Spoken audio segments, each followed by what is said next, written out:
Hello everyone, welcome to my video. So today the video is continuing non-stop, complain non-stop. No, it's not a complaint anyway. So this is the video I want to share with you guys. There is two things I want this camera to happen. I want Sony to do something with this Sony A7 IV. You know, this is not a cheap camera. You know, $2,500 US, that's just the body only. You can't do anything with that. So in order to use this camera properly, you need to get a lens with it, you know. And in my case right now, I got the Samyang 50mm f1.4, and this $600, and this 25 is like how much?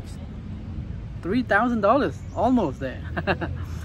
So I did two videos about this camera already related to the new firmware update, and I found that there is nothing much to share with you guys, nothing to get excited about.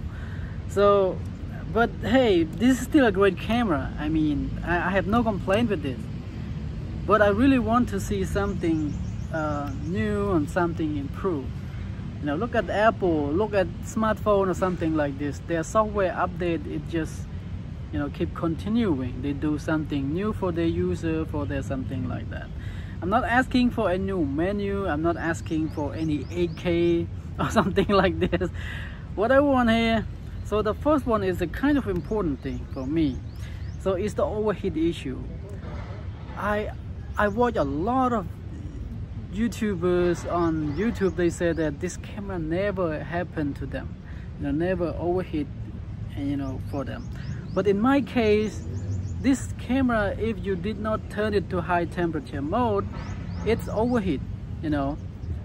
I do my talking head video about 30 minutes, 40 minutes something, so the sign here, it's gonna popping up, you know, it's overheat. The camera need to cool down, things like that. So that is the first reason. That is the first point. I need Sony to do something with this overheat issue. Canon does something with this, you know. The Canon R5 at the first launch, you know, people test it out and it's overheat crazy. So a few years later, they do fix with the software update. So yeah, that's the way Canon does. So why Sony don't do anything related to the overheat issue? Okay, so that is the first one. And the second one I want so much is I want to have more options. I mean, in the record format, you know, I want to record in 8.265 at 30 FPS. But this camera, if you want to record in 8.265, you only have 24 and 60. You know, this is in NTSC system. If you are PAL user out there, it is 23 something and 50 something. So I really want to do 30. You know, I know a lot of you guys, hey, 24p is the best, but for me, I found 30 is the best for me. You know, 30 FPS is the best for me, just for talking head YouTube like this. I'm not doing any professional anyway. I know 24p is the way to go if you do you know, documentary film, things like that. That's just me, guys. So I want 30 FPS in 8.265, but unfortunately I cannot do that in this Sony A7 IV. And also, if you do in 8.264, there is a little bit compromise here and there as well. In 8.264, what you can only do here, let me share with you guys.